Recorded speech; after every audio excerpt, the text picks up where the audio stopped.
सुप्रभात मित्रांनो, मन धागा धागा जोडते नवा या मालिकेच्या आजच्या भागामध्ये वकील हे इन्स्पेक्टरला बोलतात की जेव्हा तुम्ही मनोजला पकडलं त्या टायमिंगला त्याच्या गाडीमध्ये 2 किंवा 3 बॉटल होत्या, तर मग मला सांगा त्या भरलेल्या होत्या की त्याच्यामधली दारूसुद्धा मनोजनी प्यायलेली होती. तर इकडे इन्स्पेक्टर बोलतात की प्यायलेली तर असेलच, कारण जेव्हा आम्ही त्यांना पकडलं तेव्हा त्यांच्या शर्टमधून आणि कपड्यांमधून सगळा दारूचा वास येत होता. तर लगेच इकडे वकील ही मिलॉर्डला सांगते की पॉइंट मी नोटेड, कारण हे बोलताय की मनोजच्या कपड्यांमधून आता दारूचा वास यायला लागतो. आणि माझा दुसरा प्रश्न, मला मनोजने सांगितलं की जेव्हा तो मंदिरात गाडीची पूजा करायला गेला होता तेव्हा त्याला एका माणसाने प्रसाद दिला होता, पण जेव्हा त्याने तो प्रसाद खाल्ला तेव्हा तो चक्कर येऊन तिथेच पडला असं त्याचं मत आहे. तर तुम्ही याच्यावर काही शोध लावला?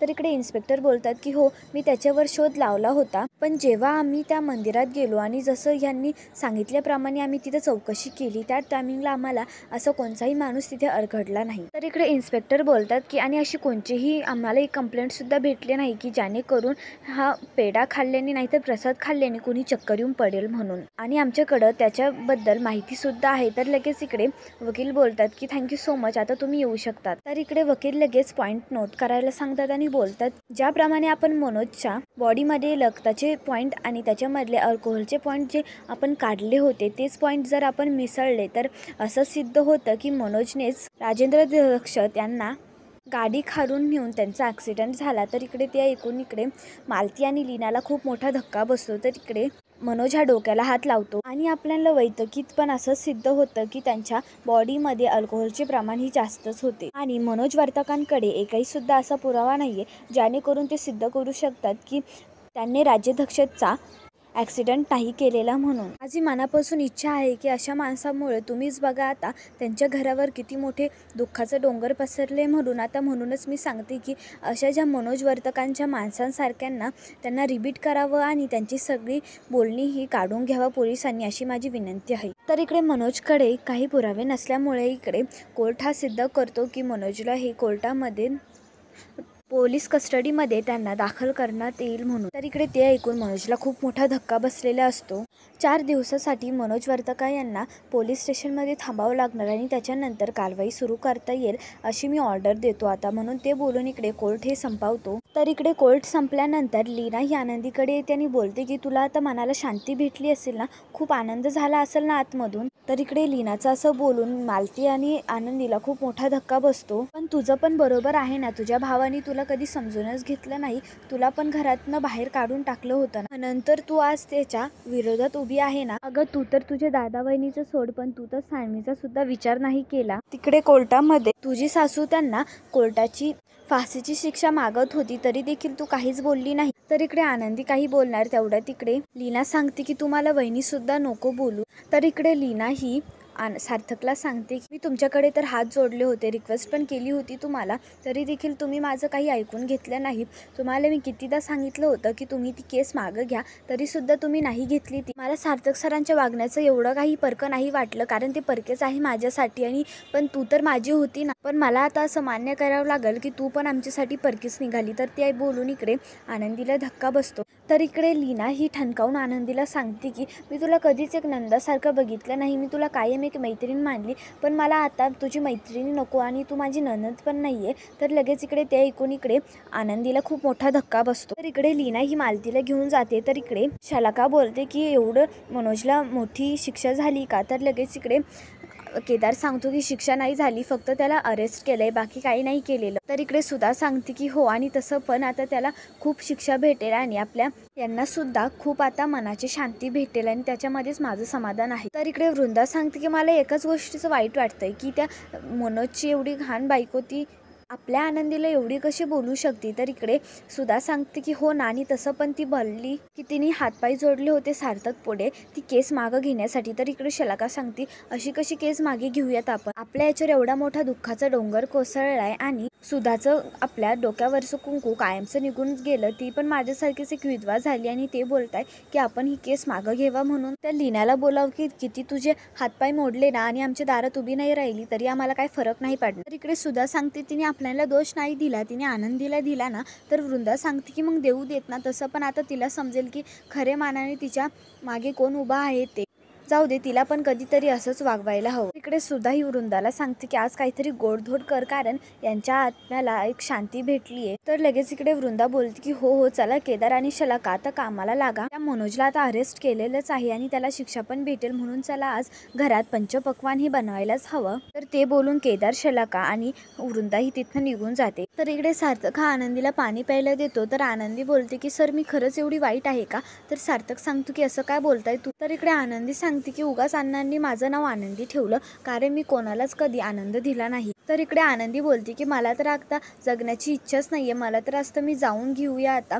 तर इकडे लगेच ओरडतच सार्थक बोलतो की काय बोलताय आनंदी तुम्ही? जर तुम्ही नाही तर मी पण नाही जगणार. तर आनंदी बोलते की तुम्ही तरी असं नका ना बोलू. तर सार्थक सांगतो की म्हणजे तुम्ही बोललेलं चालतं का? मग मला पण एवढंच सांगतो, तुम्ही नाही तर मग मला पण जगण्याचा काही अर्थच नाहीये. पण तरी देखील तुम्ही माझी शपथ घ्या आणि बोला की तुम्ही असं कधीच नाही बोलणार म्हणून. तर लगेच आनंदी शपथ घेऊन बोलते की मी कधीच असं काही नाही बोलणार. तर आनंदी रडतच बोलते की लीना वहिनी माझी खूप मोठी आणि चांगली मैत्रीण होती, पण तीच अशी बोलली की तुझा आणि माझा संबंध तुटलाय म्हणून. पण मला ही गोष्ट ना अजूनपर्यंत सहनच नाही होते.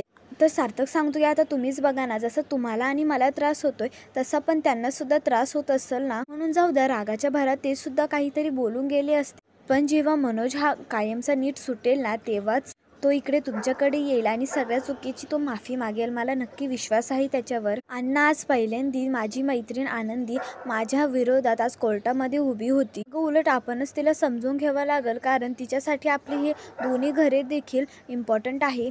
तर इकडे लीना सांगते की मला आता आनंदी विषयी काहीच बोलायचं नाहीये आणि काही ऐकायचं नाहीये, कारण तिचा आणि माझा संबंध कायमचा तुटलाय. अहो जर हिला काही यांच्याबरोबर काही वाटत असेल तर तिने ती केस केव्हाची मागं घेतली असती ना. बाद झालं आता सगळ्यांचं, मी कोणाचंच काही ऐकून घेणार नाहीये. जर अण्णा तुम्हाला असं वाटत असेल की मी ह्या घरात राहावं, तर ह्या घरात आनंदीचा विषय कधीच ह्यापुढे घेणार नाही कुणी.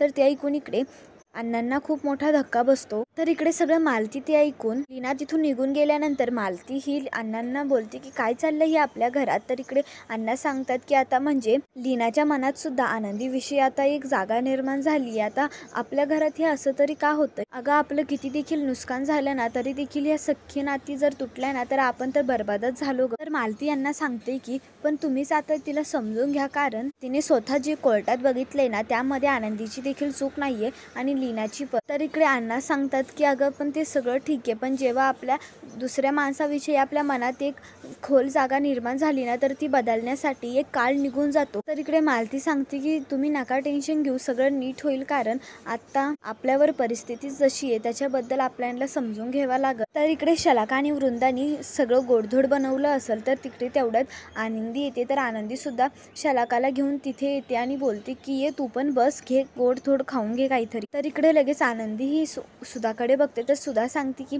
अगं आज यांना जाऊन 13 दिवस झालेत ना, म्हणून गोडधोड नको बनायला का? तर लगेच आनंदी सांगते गोडधोड आणि तुम्ही बोलताय. तर इकडे आनंदी ही लगेच डोळ्यातून पाणी काढते. तर इकडे लगेच वृंदा ही बोलते की बघितलं का सुधा, हे हिच्या डोळ्यातून ना सुखाची अश्रू बाहेर निघते अगं. तर शलाका सांगते की अगं खाऊन घे, तू पण घे, मी तुला भरवते. तर इकडे बळजबरी करून वृंदा ही तिच्या तोंडात लाडू भरवत असते, पण आनंदी ही खात नसते. इकडे तो सगळा तमाशा बघून सार्थक हा खाली येतो. तो बोलतो की अरे काय चाललंय, ही तिला का त्रास देताय? तर इकडे वृंदा सांगते की अरे तुझ्या बाबांना मारणाऱ्या गुन्हेगाराला आज कस्टडी भेटली आहे, आनंदाचा दिवस साजरा करायचा म्हणून तिला गोड भरवत होते. तर इकडे सार्थक सांगतो की असं गोडधोड बनवतात का तुम्ही आणि कसला आनंद बनवताय रे तुम्ही? इकडे सुद्धा सांगते की अरे आज 13 दिवस झाले तुझ्या बाबांना जाऊन, मग गोडधोड नको बनवायला. तर इकडे सार्थक सांगतो की पण जे काही चाललंय ना ते मला बिलकुल पटत नाहीये. इकडे सुद्धा सांगते की बरोबर आहे ना, तुला तर कसं माझं पटल ना, पण हे सगळं मी त्यांच्या मनाच्या शांतीसाठी करतेय. तर लगेच सार्थक सांगतो की आई तुला असं खरंच वाटतंय की त्यांच्या मनाला खरंच शांती भेटत असेल म्हणून? आणि हे जे काही चाललंय ना ते मला बिलकुल पटत नाहीये, चुकीचं वागताय तुम्ही सगळे. तर इकडे सुद्धा सांगते की चुकीचं तर हिच्या भावाने केलंय, म्हणून तर आपण इकडे दुःखाच्या डोंगरात आपण कोसळलो. आणि तूच मला चॅलेंज दिला होता ना की आता जे काही होईल त्याच्यामध्ये मी मनोजला बाहेर काढतील, मग कुठं सत्य बाहेर आलं. तर इकडे ते ऐकून सार्थक सांगतो अजून केस संपलेली नाहीये, फक्त त्यांना अरेस्ट केलंय, बाकी अजून त्यांना फाशी नाही झालेली, मी बघून घेईल ते. पण आज जे काही तुम्ही या घरात केलंय ना आणि जे काही वागलात ना त्याचा पश्चाताप तुला होणार आहे आई. तर इकडे दुसऱ्या दिवशी सार्थक हा काही फोटो आणतो. तर इकडे केदार हा लपून सगळं ऐकत असतो. तो बोलतो की ह्या फोटोमध्ये बघून तर नक्की असं वाटतंय की मनोजने हा बिलकुलही बाबांवर हल्ला केलेला नाही, हा बारेकरी दुसराच कोणीतरी आहे, तर लगेच तो फोटो हिसकावत इकडे सुद्धा सांगते की असे कोणतेही फोटो आणून तुम्हाला सांगू नको काही, आणि याच्यावर कोणी विश्वासही ठेवणार नाही. तर इकडे सार्थक सांगतो की मग मी तुला चॅलेंज देऊन सांगतो, 1 महिन्याच्या आत मी खऱ्या गुन्हेगारला तुझ्या समोर आणील, मग बघ आता तू. आणि जर इकडे मनोजचा काही दोष नसेल तर मग बघ, आणि जर असेल ना तर मी त्याच दिवशी आनंदीला डिवोर्स देईल. तर ते ऐकून इकडे आनंदीला धक्का बसतो. तर मित्रांनो, तुम्हाला आजचा भाग कसा आवडला ते कमेंटमध्ये नक्की सांगा, आणि आपल्या मराठी मावळा या चॅनेलला नक्की सबस्क्राईब करा. धन्यवाद.